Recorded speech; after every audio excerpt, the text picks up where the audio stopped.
Desde o início, em 1950, os carros da Fórmula 1 foram ficando cada vez mais rápidos, devido à melhor aerodinâmica e materiais mais leves. Foram fatores que contribuíram para que os tempos diminuíssem.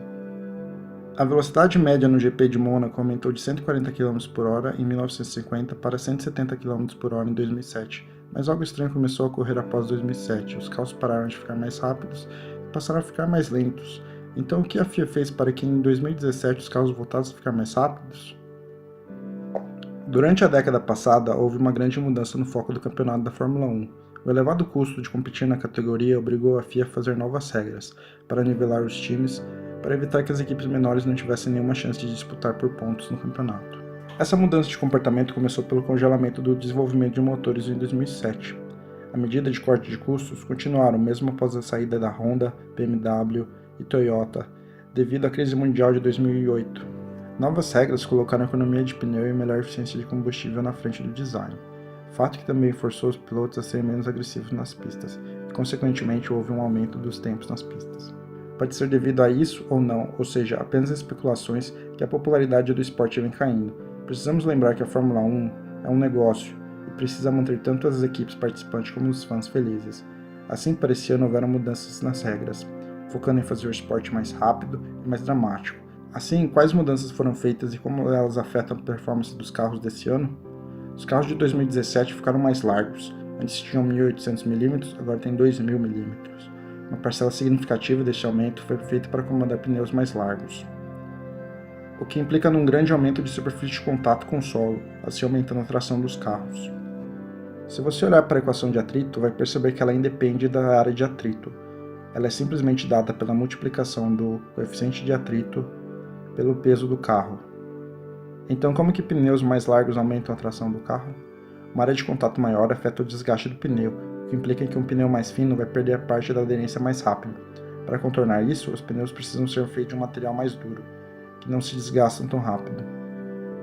Os times da Fórmula 1 têm acesso a 5 tipos de pneu para a pista seca, desde o ultramacio até o duro. Quanto mais macio é o material, maior é o coeficiente de atrito, porém a durabilidade é menor. Assim, com os pneus mais largos, foi possível que os compostos mais macios, que possuem maior aderência, pudessem durar mais, assim permitindo que os pilotos freassem mais tarde e acelerassem mais forte.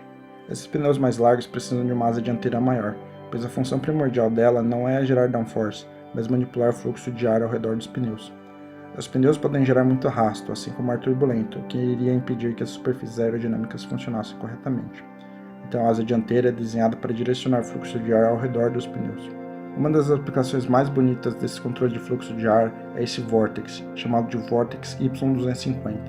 Pelas regras da Fórmula 1, essa parte central da asa dianteira não pode ser utilizada para gerar downforce, mas a partir de 250 mm do centro você pode gerar downforce. O Vortex é um resultado do downforce gerado pela asa dianteira, mas ele gera um efeito muito além do arrasto e do downforce. Esses Vortex podem ser cuidadosamente esculpidos para redirecionar para fora dos pneus e para onde de fato se precisa dele. Para aprendermos mais, vamos olhar para essa simulação de engenharia, comparar as diferenças entre os carros de 2016 e de 2017. Pode parecer assustador para quem nunca viu antes, mas a essência do que você precisa saber é: nós estamos olhando para a pressão do ar ao longo do carro, com a posição sendo indicada aqui. Azul e verde representam o ar em baixa pressão, amarelo e vermelho representam o ar em alta pressão. Um carro de Fórmula 1 requer ar em baixa pressão na parte de baixo do carro e de alta pressão na parte de cima do carro, pois essa diferença de pressão é o que gera downforce. Vamos voltar a simulação para o começo e ver como essas mudanças afetam o desempenho do carro. Aqui você pode ver o Vortex Y250 começando a ser formado, conforme o ar vai se enrolando a partir da parte de cima da asa até a parte de baixo da asa frontal. Você pode ver claramente o Vortex Y250. Nesse ano ele é maior devido à maior asa, ele fica mais largo conforme atravessa o carro. Devido à baixa pressão, ele suga o ar nas redondezas e quanto mais ar ele consome, menos ar vai para a parte de baixo do carro, assim diminuindo a pressão. Essas quedas de pressão podem ser vistas acontecendo aqui, conforme a estrutura do carro começa a surgir. Você pode ver o Vortex Y250 começando a gerar mais vórtices de baixa pressão, os defletores desse ano. Como esse surgindo nesse aerofólio, que conduzem os vórtices e ajudam a criar mais vórtices de baixa pressão, como esse que está sendo mostrado. Os defletores não eram permitidos no ano passado nesse local, pois era uma área de exclusão, uma área onde estruturas não eram permitidas. Times como a Mercedes têm defletores extremamente complexos, muito mais complexos que o deste modelo. Nesta outra seção vemos que no carro de 2017 está muito mais verde, logo a pressão é mais baixa, combinado com o assoalho mais largo permite que o carro de 2017 gere mais downforce. Nessa área vemos a principal causa da queda de pressão, o difusor. Essa é a estrutura na traseira do carro que foi aumentada em altura e largura. O difusor é uma saída de ar embaixo do carro. Por ter uma abertura maior, o ar que está saindo por baixo do carro é obrigado a se expandir e acelerar para preencher o espaço do difusor. Isso faz com que a pressão do ar caia ainda mais. O princípio de Bernoulli nos diz que um aumento na velocidade de um fluido implicará numa perda de pressão. O difusor gera um grande aumento de downforce sem gerar quase nada de arrasto. O mesmo não pode ser dito da asa traseira. No passado, essa asa era posicionada bem mais alto do que é nesse ano, assim criando muito arrasto. Em 2017, a asa traseira foi posicionada mais baixo, assim reduzindo o efeito do arrasto, pois nessa altura o ar que passa pela asa já foi afetado pela estrutura do carro. Isso foi feito para manter a velocidade máxima do carro, uma vez que o arrasto já foi aumentado drasticamente com o aumento da largura do carro. Os times podem utilizar 5 kg de combustível a mais em relação ao ano passado, para contornar este aumento de arrasto.